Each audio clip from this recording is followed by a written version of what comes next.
Hello, everybody. Welcome to week 9 of the Arbitrum Arcade. I'm joined today with an excellent creator in the Web3 space, Spike Collects. He is having some camera difficulties, so unfortunately you will not be able to see his pretty face today, but he is here. So Spike, if you'd like to introduce yourself to kick things off, feel free. Oh, thank you, Jack. Glad to run it back with you today, and I'm glad I got you on camera because you can carry the looks for both of us today. I appreciate that. Excited to jump in. We're gonna be playing some Tarochi today, correct? We are, yes. And before we begin, I should introduce myself as well. I'm Jack Fitzpatrick, obviously, on the partnerships team at Off-Chain Labs. I'm a guest host today and Arbitrum contributor. So excited to be wrapping up Arbitrum Arcade today with, well, not today, it ends at the end of this week, but the last week for this campaign, which is very exciting. We are playing Tarochi today, which is a game in Zai's ecosystem. It's a fully on-chain Pokemon-style creature collecting game. It is an interesting one because it simultaneously transports you back a couple of decades ago to the days of Game Boy, while also sending you decades into the future with fully on-chain gaming in an autonomous world. So I am very excited to dive into this one. We may be joined by the founder of Paima Studios during the stream. So stay tuned for that if we get to it. But for now, I think we can plan to just kick things off with the game and introduce folks to the wonderful world of Tarochi. So Spike, if you want to share screen, we can try to get you brought up here. Yeah, I'll go do that now.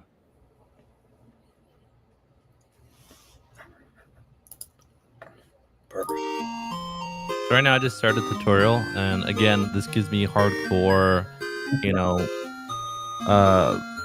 fire and blue vibes from the first gen Pokemon, even Gen 2. You run around the nice little sprite here. I did start with a couple Tarochi. I mentioned that's what the monsters are called. Vecino and Fallpren, which are pretty beastly.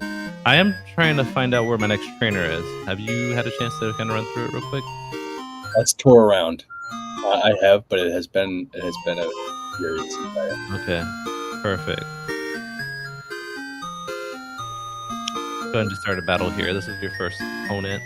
It just came out of my house, and it just quickly jumps you into your first match. And what's cool and unique is that you're able to battle with two Trochi at the same time. So I have a very distinct advantage here. So I'm just kind of jumping through. You know, there's a couple different skills, and one that actually does a passive benefit. Yeah, and so you'll see like, on with some of the different moves, there's a range of damage. So like I think one offhand it said like 14 to 28 damage. So that's obviously a pretty standard game mechanic. But the neat part about this is that randomization factor is on chain. So it's not like some computation that's taking place in a black box where you don't really know the logic behind the roll. You actually can go inspect the code and have confidence in the fact that these random actions are indeed random and fair to you as the player, which I think is pretty fun. Very cool. And everything's on chain, correct? Literally everything that's happening real time, you see it saying signing the transaction and posting it. So you can see everything real time. Exactly. It's fully on chain. So like when you see, like you'll see occasionally like submitting transaction or something to that effect, and that's a blockchain transaction is taking place. So it really is abstracting a lot of the gas costs for users. So fortunately, you're not having to fuss around with signing tons of transactions in the course of gameplay, and it's a fairly comfortable experience. All of this is on chain, which is pretty epic. Something that I can kind of... I have muted my volume. Let me go and fix that real quick. Yeah, I can. The volume can be tough at times. We can go in and out with that. It can just be kind of loud with the setup we have. Okay. But one thing I can kind of clarify here is I think something that it took me a bit to understand, at least in the context of fully on-chain gaming, is like, okay, what does that actually mean? Like when you're looking at a game, I think that's for folks who maybe aren't completely in the weeds here. They assume that like the graphics and whatnot is often what people are talking about. That's not really the case. In this context, like we're really talking about like the underpinnings of the game, like what's happening under the hood, what's contributing to, like I just mentioned, like moments of randomization. Like, is that game logic computed off chain, or is it actually in a transparent and viable place?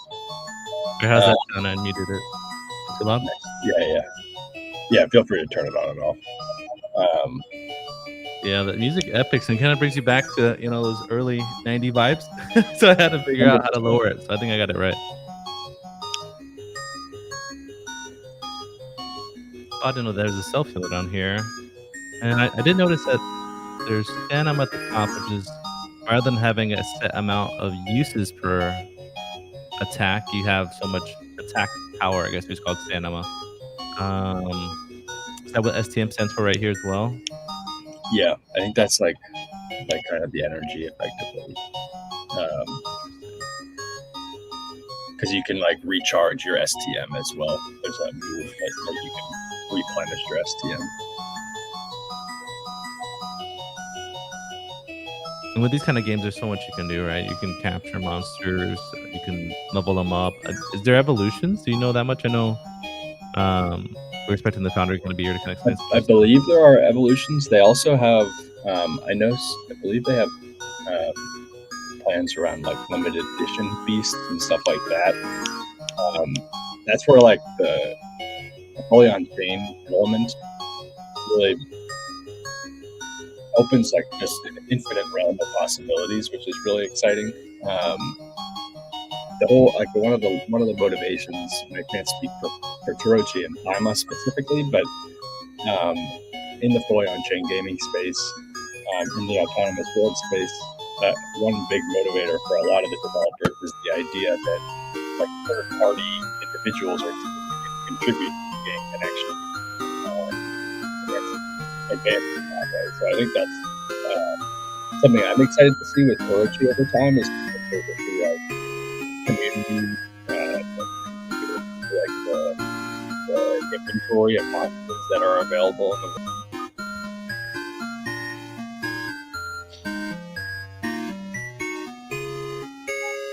Well, I had another thought. Let me kind of chase it down real quick. It's actually very curious. And outside of just having your monsters, is there like I saw that there's some kind of gold or something. So there's also on-chain currency. Yes, yeah, there is something called Torochi Gold, which is basically the in-game currency. So I think you'll earn that by battling other players and just throughout playing the game. And that is also fully on chain. It's actually in, I believe it's ERC 1155 that lives on Zai and Arbitrum, so you can trade that on Arbitrum as well, which is pretty neat. Very cool. Do you have? I'm actually very curious because again, I just jumped in the game. I'm curious if you can like play with other people. You can trade. Are those kind of features they've implemented already? Say it again. Have they implemented like any multiplayer features? I believe there's some PvP on the docket. I'm not certain what options folks have for that today. Very cool. The one thing I thought was pretty cool is that to get started, you didn't have to jump through a lot of hoops. I want to say it created a custodial wallet on the spot. I think it's actually connected to your IP. So yeah, to get started, you didn't have to jump to create a wallet. To save your data, it does let you know that you have to connect your wallet. So I thought that was, again, a very forward-facing kind of way to go about getting people onboarded. Yeah, exactly. Definitely.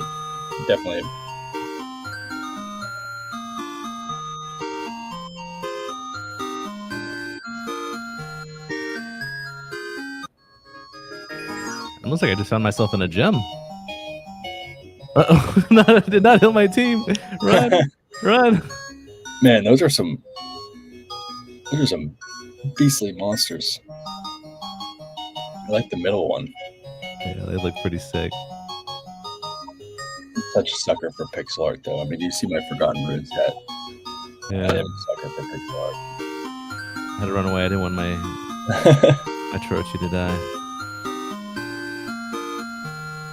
Yeah, this is so cool. I think this is definitely a hidden gem. I definitely think they're doing a lot of cool stuff here. The pixel art, the vibes just hit right. I am kind of running around aimlessly, and again, I hadn't had time to really jump into it. That's okay. I mean, that can be part of it, just like exploring and showing people take them on the journey. Yeah, looks like I healed my team now. Should I just be leveling right now, or is there some specific way I should be going? Yeah, maybe we'll just go. Are you just in the main area? Mm-hmm. I'll pull up mine also, just so I don't think I'm strong enough to beat the raid there. But yeah, I would just kind of meander. Maybe go. Is that a barrier up there? Were those bushes in the way, or? Yeah, I don't know if I can traverse the bushes. Oh,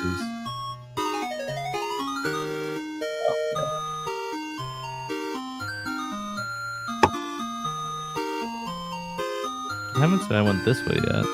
Probably where I need to go.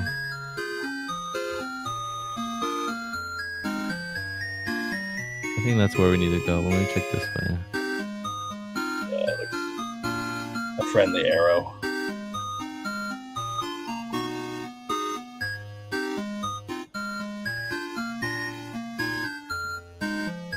Very strong monsters.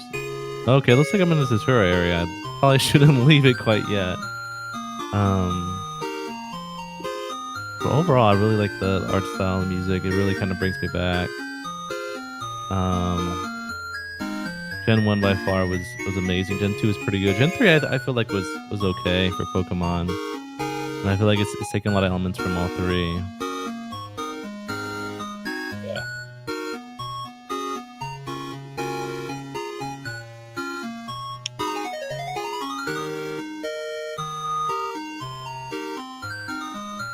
And so, like I guess one thing we can talk about is the Pokeball equivalent to Orochi, which is something called capture cards. I Um, saw that. I'm very curious. Capture cards are what you will use to uh, capture monsters as you're playing the game. So um, I'll try to do some digging on while we're on here to see what exactly the pace of distribution is for those, but a fun mechanic there.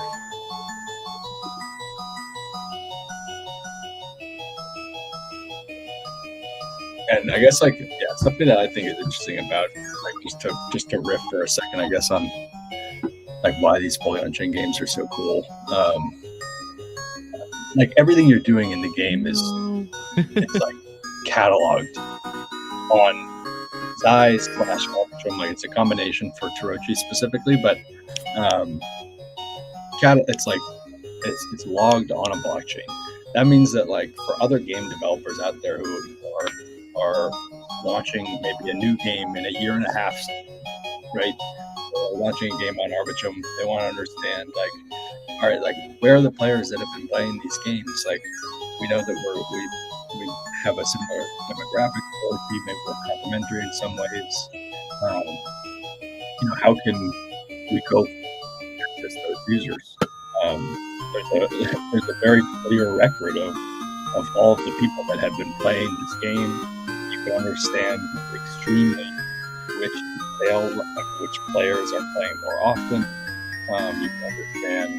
You just have like tremendous insight into the behavior and demographics, or not demographics, I guess, but behavior and just playing style of your players. So that I think is just super cool. As somebody who's been playing games for my whole life, like that's not the case today, right? Like it's just not possible for a developer to like go scrape that so easily. They can probably go pay for it, like buy my data in other ways, which is a whole nother conversation. But I think that is just super exciting in terms of kind of putting the player in the driver's seat over time, which is really cool.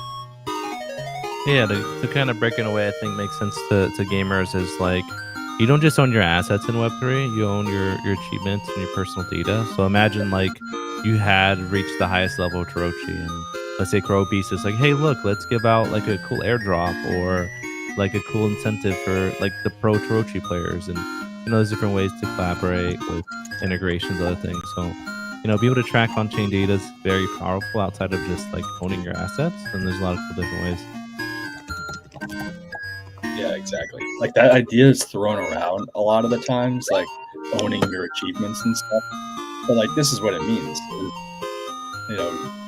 Games will kind of lean into the on-chain side of things. Like some teams will have very deep on-chain integrations. Some teams will have lighter on-chain integrations. Some teams will be fully on-chain, like Orochi or Pirate Nation. Like the more of that's on-chain and you're a player, like the more of that is indexable for other teams, which is just pretty cool. And like you own it, and it's also it's observable by third parties that can access that without permission from anybody, which is in your best interest as a player to get credit for all of that progress from as many people as you can. Yeah, it's definitely cool to see a lot of these on-chain games, have the tech now to really to scale. I remember I was in an AMA with founders of Pirate Nation. They're talking about how they were having issues on like another ecosystem because of the gas transactions. Arbitrum's been doing a really good job of really making it accessible and making it a lot cheaper and scalable to build on. So it's been really cool to see. I've been grinding a whole lot of Pirate Nation myself. It hits different, I definitely see a lot of people innovating, and it's really cool to see that like the whole game system is operated on chain, and it's a different flavor, right? I honestly play a lot more Web 2.5 games, but games like Pirate Nation that make it a lot more accessible and easy for players to get started and involved is definitely something cool to see. The same goes to Torochi, and again, I literally started up the game. I don't think I connected a wallet. It has told me a couple like non-intrusive times, hey, connect your wallet to save your data. But not having to create a MetaMask and transfer funds and sign transactions is definitely the way to go if you want to onboard users without having to make it difficult for them. So yeah, I'll even have some guides early on in the tutorial saying, hey, this is how you can go to the page to learn about tokenomics. Nice. And cool. Did it actually show me? Hold up. Am I just pushing this too many times? I could have swore it showed me what creatures there are here. I thought that was a cool Oh, feature. really? Oh my god. This looks very scary. I like that first one. Oh man, I guess I'm gonna have to hit him with Fire Barrage. Unless we have the option to hit the one in the front or the back, so let's just do another Fire Barrage. But yeah, this it definitely has like old Pokemon vibes, but again they have their own look and likeness, and the combat is very different. I'm even having a hard time kind of learn and master it, and it just goes to show like there's so much to learn in this game. Yeah, 100%.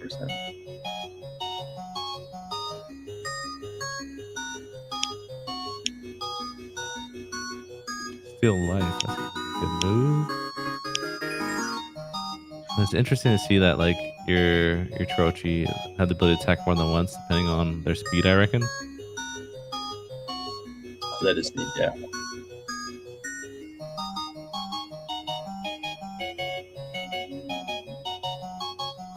I'm just trying to. Yeah, I also don't. Oh, go ahead. Sorry. I'm gonna yellow it and see if I can capture him. One thing I'm wondering that I would have curious to ask Sebastian at a later date is how they are kind of approaching the character creation and something like, obviously with Pokemon and a lot of those other titles, IP is such a big piece of the puzzle. Like focusing your efforts around certain characters and whatnot, I think is a big thing for them. In this case, like a big part of it is making sure that the community is rallying around it, authentically. So I wonder how he's trying to involve them in that and kind of establishing the main cast of characters or monsters that emerge as community favorites. I was able to capture the monster you like. We're making some progress. Nice.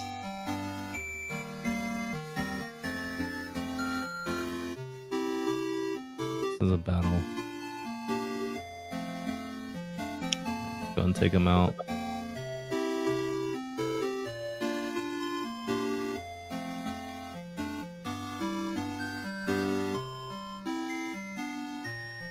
Yeah, there's definitely what I like about games like this is they have like a very casual grind, right? Like you're having to go in the wild, fight, get some XP, and then once you get that monster high enough, you can take out the gym and then progress. It has just that kind of a good flow where you're like in one area, you're capturing all the Trochi, you're leveling them up, beating the gym, and you're moving on. And I did see the map, and it looked like old.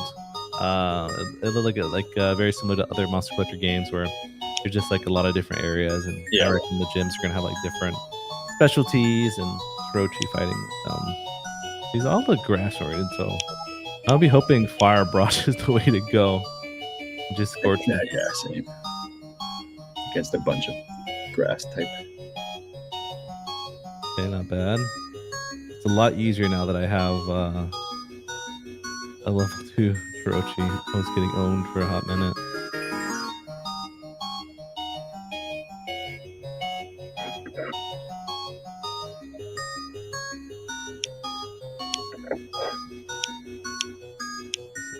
Barrage. Hopefully we get lucky with the RNG here. And it's cool that when things are on chain, there's some like actual logic. It's not just kind of random, and players can feel confident that I'm a nerd, so I love to geek out about that stuff.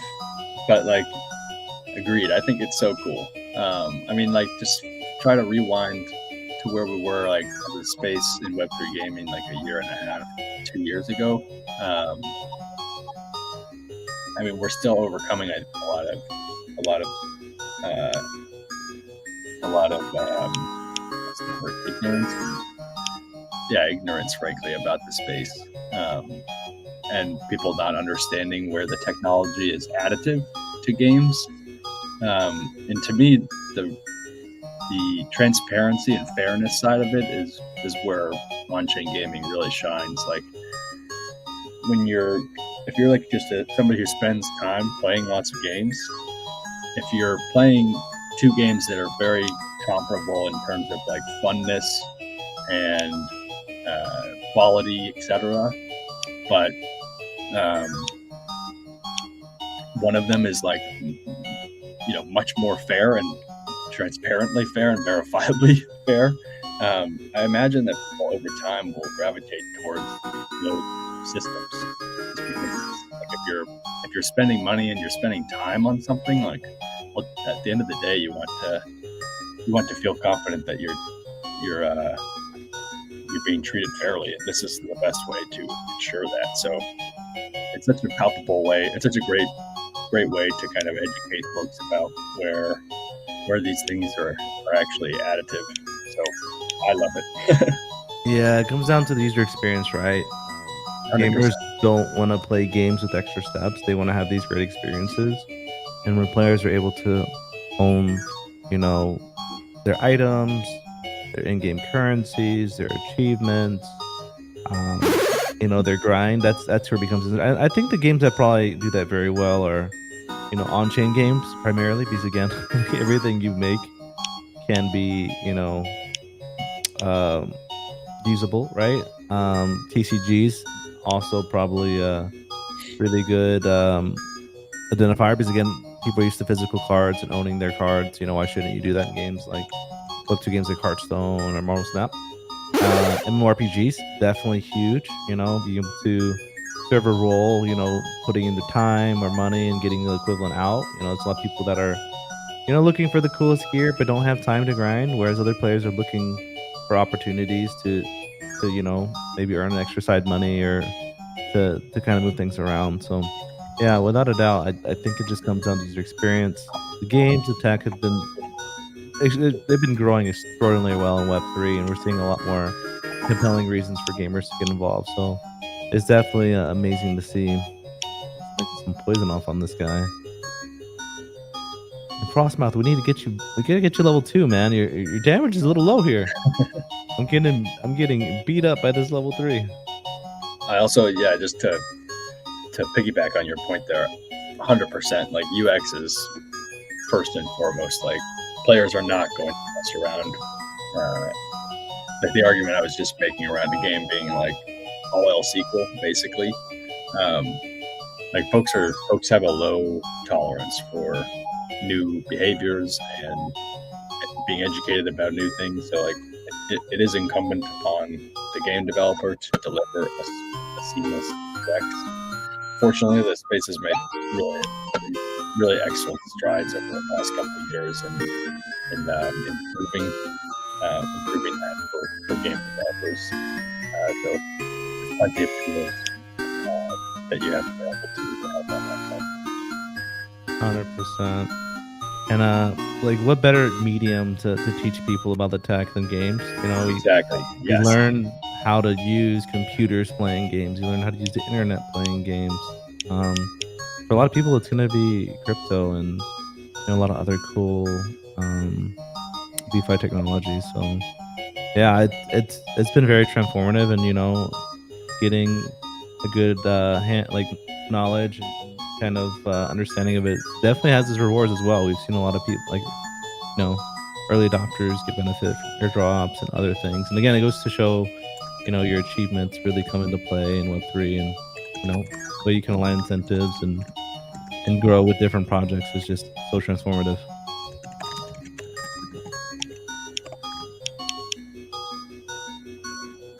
I'm not gonna lie, I haven't quite figured out where to go to heal my monsters.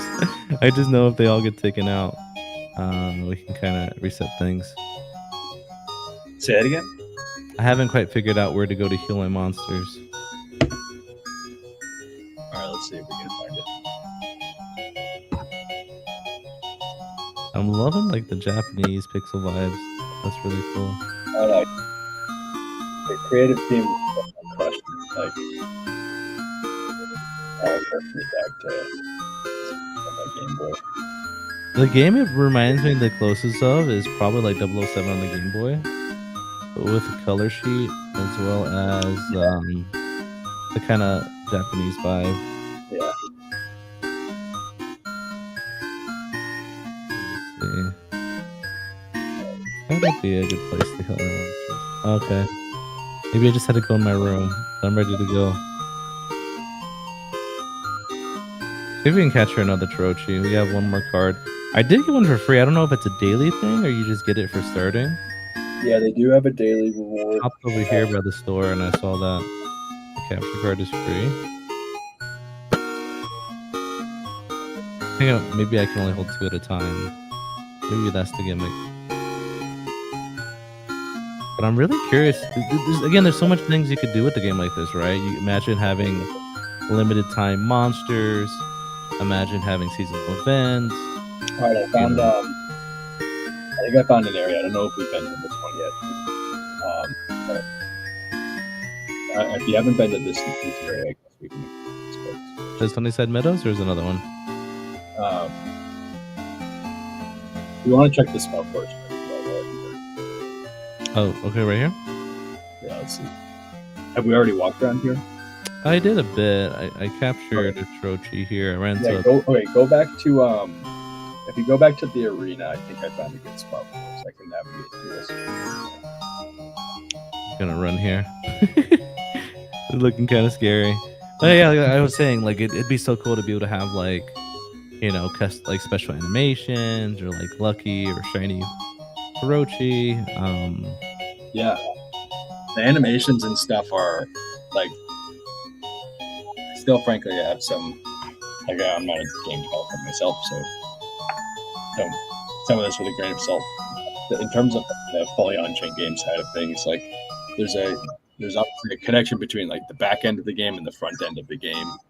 The front end of the game is what we are observing here: the artwork, the animations, etc. Historically, obviously, all of that has been kept by the game developers themselves.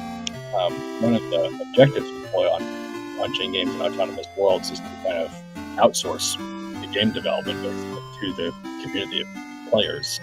And so, in theory, that means that individuals or teams can actually contribute to the front end as well, and make it possible for people to like layer on those animations that they've designed with a plugin or something like that.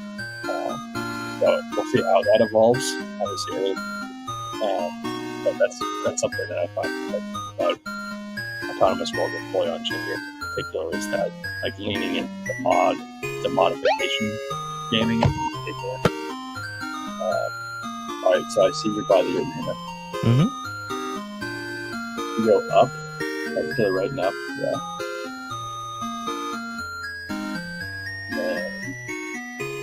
Take a right. Go right and then right up. Love the sprint. Oh. Should I go here? And then up there, yeah. Oh man, that's telling me this. You might get whacked, but that's okay. Oh, is it not letting us? There we go. Island Rock.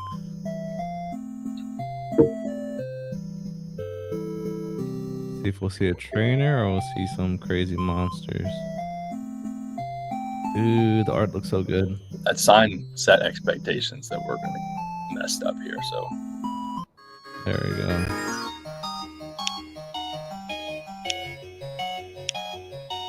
Oh my god. Look at your Staris' level. We don't stand a chance. Oh yeah, you're hosed. Yeah, that's not good. Okay, down with the fight. We can shoot here.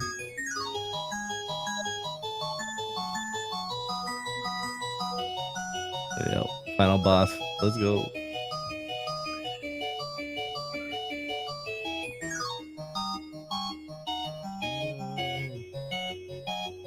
Frostmoth, come on. Oh, he's not even fast enough to attack. He needs to go to the gym. Get some more speed. Oh, dude, I'm about to get wiped. And it's such common rarity. Imagine it's showing the rarity of them right there, which is pretty cool too. It's not something I've seen in a Monster Collector game. Yeah, that is cool. I didn't notice that either. God. Okay, I'm gonna see so people know. We're going here just to heal. Is all we gotta do. Maybe it's this thing.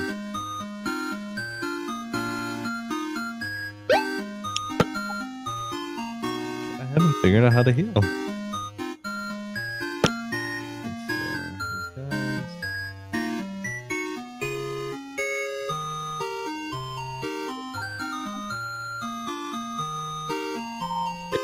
Difficult this music, like original retro pixel art music that is and not annoying to listen to for a long time. But Toroshi has nailed it.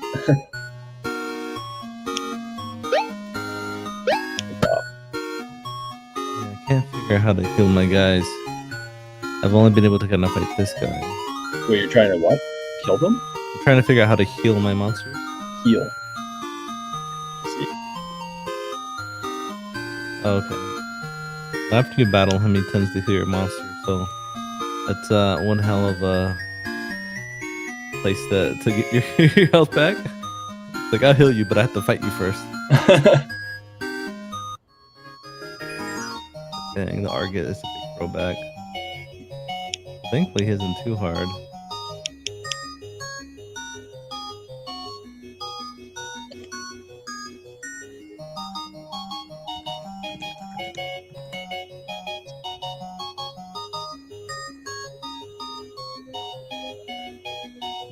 Oh, he's totally getting taken out.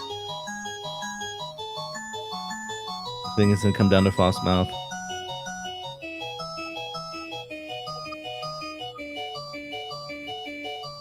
Let's see who wins this one.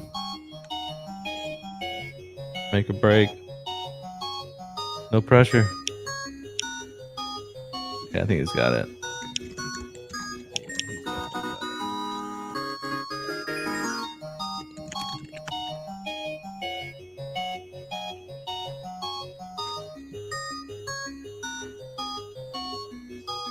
But another thing I really like about fully on chain games, I feel like something like a Trochi or a Pirate Nation does like a really good job of explaining people how it works, right? It's like, why do we need the blockchain? It's all like, well, look here, like it literally said what you had done, publicly accessible, and you can see how things are calculated and are done. And say, hey, look. Jack is actually good at this game. He didn't find some kind of glitch to get a level 99 Torochi legendary, That's where Exactly. very transparent and open. And oh man, let's try this out. This does not look good for me, but I want you to see how cool these Torochi look like. Torochi Arena bronze. Legendary. Looks like you get the gold for fighting these guys. So. Interesting.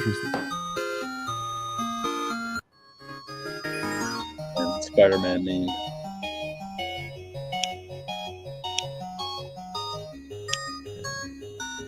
Can't tell if Florian is a leaf or a fire Pokemon. I think it's probably fire, so this probably is not good for me. But we're gonna run it. That giraffe with the diamonds on it looks freaking sick. I wonder if he's like a psychic kite or something. Yeah, that's cool. It's not easy to come up with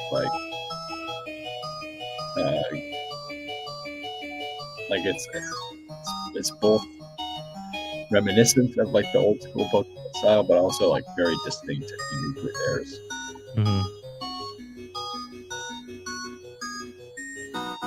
Definitely the backdrops though. I think they do a good job of really captivating the player that way.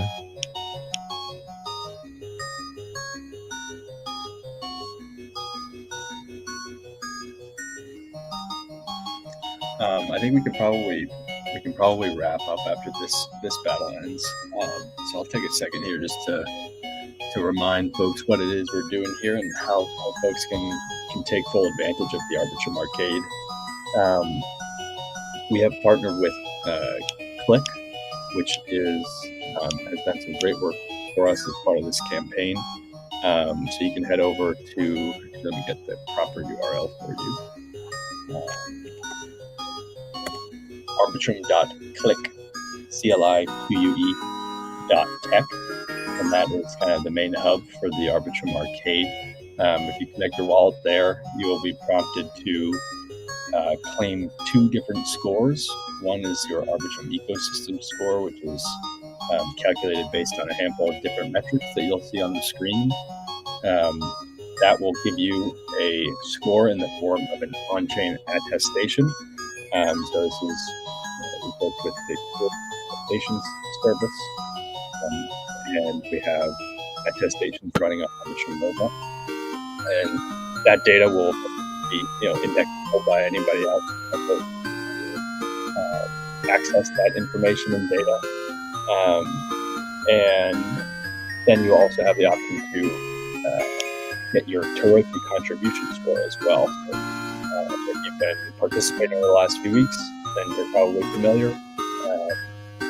But for many of the more like Web 2.5 games, Click has actually integrated with the APIs for a lot of those games in the back end and are kind of stitching together your on-chain and off-chain data for some key metrics and providing an attestation about that data on-chain. So that's a way that we're trying to bring some of that off-chain data on-chain for those more like Web 2.5 or intermediate on-chain games. A game like Toroki is obviously fully on-chain, so your smart contracts are just being carried. But we have some awesome stuff in store for folks that participate in the arcade, so we are excited to wrap things up this week. Yeah, those guys have been absolutely crushing. I've seen all this great content, running all the games to Arbitrum these past few weeks. It's definitely been a lot of fun and cool to see. Definitely a lot of amazing projects coming out and building on the ecosystem. So it's really amazing.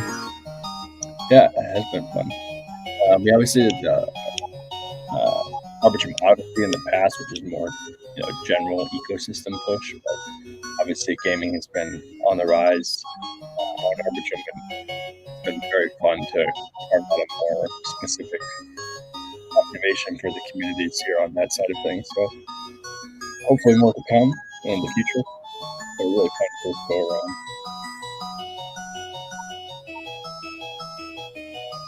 I'm having a lot better time. I'm fighting at my tier level. Yeah. And what's great about it is that it's just a fun grind, right? You're slowly leveling up, kind of like the old RuneScape or classic Pokemon grind, where it's just there's a lot of different ways you can go about it. There's different strategies, different synergies. You can always play it back and say, hey, maybe I'll go with this Orochi, or maybe I'll try this strategy or this synergy. So definitely fun to see, and I'm definitely in love with the art style, overall look, and theme. Brings me back to the late '90s with the Game Boy and Game Boy Advance playing full pixel games, and art style, music with it, right? 100%. All right, I think we're probably in a good place to wrap it up. I know we're getting close on time here.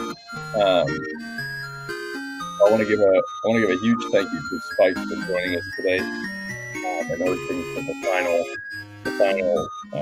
concluding live stream of the arcade. It's been very fun. Next time we'll make sure that your face is on camera, but you've been a pleasure. So thank you for joining us. Awesome. Yeah, pleasure is mine. Hope to run it back sometime soon. Shout out to all the amazing gamers and developers on Arbitrum, and we'll have to do this again soon. Thank you very much. Absolutely. Run it back. Awesome. Well, thank you, Spike. Thank you, everybody, for joining us. This has been an awesome few weeks for the Arbitrum Arcade. You have a few more days to secure your attestations before that portal will be closing. So please take the time to do that if you haven't yet. And we will be back. So thank you, everybody. Thank you, Spike. Take care. Bye bye. Cheers, guys.